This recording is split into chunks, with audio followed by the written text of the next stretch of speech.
കള്ളപ്പണം വെളുപ്പിക്കൽ കേസിൽ നിരോധിത സംഘടനയായ പോപ്പുലർ ഫ്രണ്ടിന്റെ രാഷ്ട്രീയ പാർട്ടിയായ SDPIക്കെതിരെ കുറ്റപത്രം സമർപ്പിക്കാൻ ഒരുങ്ങുകയാണ് ED.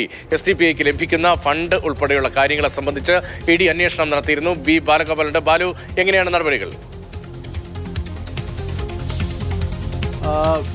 SDPIയുടെ ഈ കള്ളപ്പണം വെളുപ്പിക്കലുമായി ബന്ധപ്പെട്ട കേസിൽ നേരത്തെ തന്നെ എൻഫോഴ്സ്മെന്റ് ഡയറക്ടറേറ്റ് അന്വേഷണം നടത്തിയിരുന്നു. കഴിഞ്ഞ മാർച്ചിൽ ഈ SDPIയുടെ ദേശീയ അധ്യക്ഷനായിരുന്ന MK ഫൈസിയെ ഈ കേസിൽ ഈ എൻഫോഴ്സ്മെന്റ് ഡയറക്ടറേറ്റ് അറസ്റ്റ് ചെയ്യുകയും ചെയ്തിരുന്നു. ഇതിനുശേഷം എൻഫോഴ്സ്മെന്റ് ഡയറക്ടറേറ്റ് രാജ്യത്തിൻ്റെ വിവിധ ഭാഗങ്ങളിലുള്ള SDPI ഓഫീസുകളിലും മറ്റും റെയ്ഡ് നടത്തുകയും ചെയ്തിരുന്നു.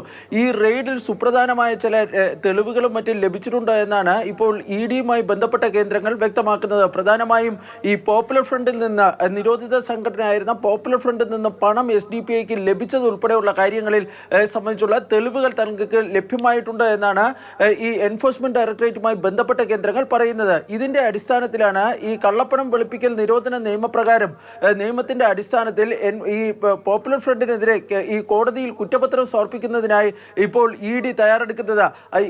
ഈ ED ഈ പോപ്പുലർ ഫ്രണ്ട് SDPIക്കെതിരെ ഇങ്ങനെ ഈ കള്ളപ്പണം വെളുപ്പിക്കൽ നിരോധന നിയമപ്രകാരം ഈ കേസ് കുറ്റപത്രം സമർപ്പിക്കുകയാണെങ്കിൽ അത് ഇന്ത്യയിൽ മൂന്നാമത്തെ രാഷ്ട്രീയ പാർട്ടിയായി ഈ SDPI മാറും. അതായത് അങ്ങനെ കേസിൽ ഉൾപ്പെടുന്ന ഈ കള്ളപ്പണം നിരോധന നിയമപ്രകാരമുള്ള കേസുകളിൽ ഉൾപ്പെടുന്ന മൂന്നാമത്തെ രാഷ്ട്രീയ പാർട്ടിയായി SDPI മാറുമെന്നതാണ് ഏറ്റവും പ്രധാനപ്പെട്ട കാര്യം. നേരത്തെ ആം ആദ്മി പാർട്ടിക്കെതിരെയും അതുപോലെ തന്നെ CPMനെതിരെയും ഈ കോടതിയിൽ ഈ കുറ്റപത്രം സമർപ്പിച്ചിരുന്നു. സമാനമായ രീതിയിലുള്ള ഒരു കുറ്റപത്രമായിരിക്കും SDPIക്കെതിരെയും തങ്ങൾ ഈ കോടതിയിൽ ഫയൽ ചെയ്യുക എന്നാണ് EDയുമായി ബന്ധപ്പെട്ട കേന്ദ്രങ്ങൾ പറയുന്നത്.